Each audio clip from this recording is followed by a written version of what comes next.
Chris Paul is officially signing with the Los Angeles Clippers, returning to the franchise where he built his Lob City legacy.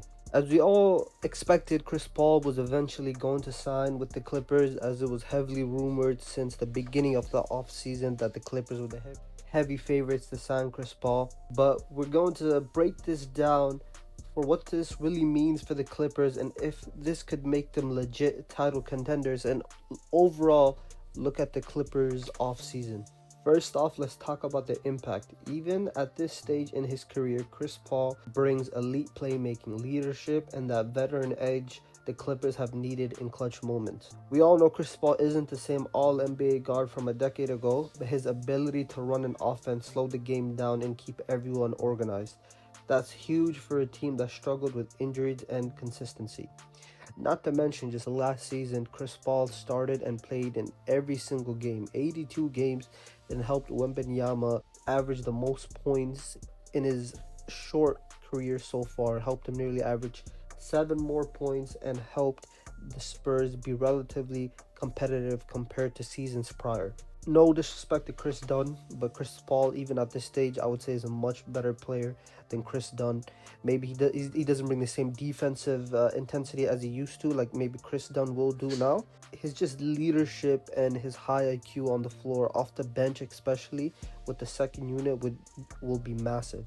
Not to mention that the new additions in John Collins, Brook Lopez, even Zubac, with Chris Paul setting all three of them up, they're bound for a career year again for Zubac, especially Collins with the revival of his career in Los Angeles. And then obviously Brook Lopez, he's older now, but he still developed that three-point shot and is still one of the best rim protectors in the NBA.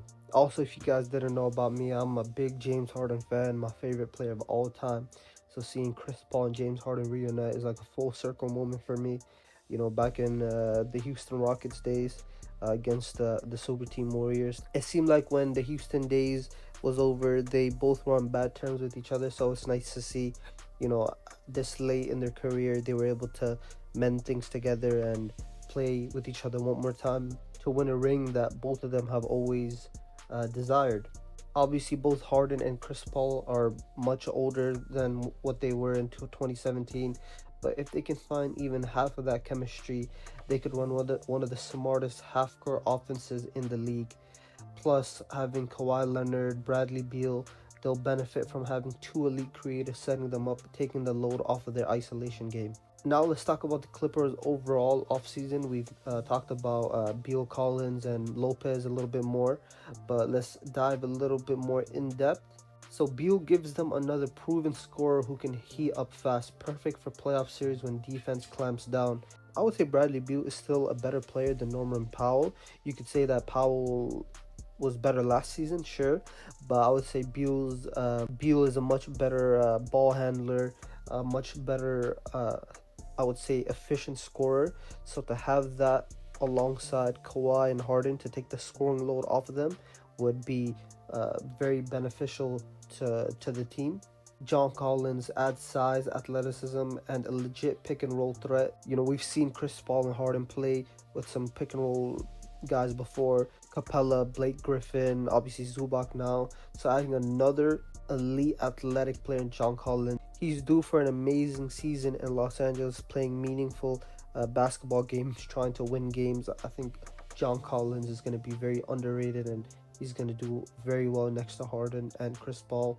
Brook Lopez, an underrated piece for the Clippers. Lopez is one of the best floor spacing bigs in the league and an elite rim protector even at his age now. His shooting opens up the paint for Harden and CP3's pick and roll, while his defense anchors the paint alongside Kawhi. And it's a perfect balance of offense and defense by Brook Lopez. And not to mention, it gives them a starting quality center off the bench to back up Zubac. The question, as always, is health. But if this squad stays on the court, they absolutely have the talent to make a legit run at a championship. So Clipper fans, what do you think? Is this finally the year they break through and reach the finals? Drop your thoughts below. Do you trust CP3 and Harden together again? How do Beal, Collins, and Lopez fit in?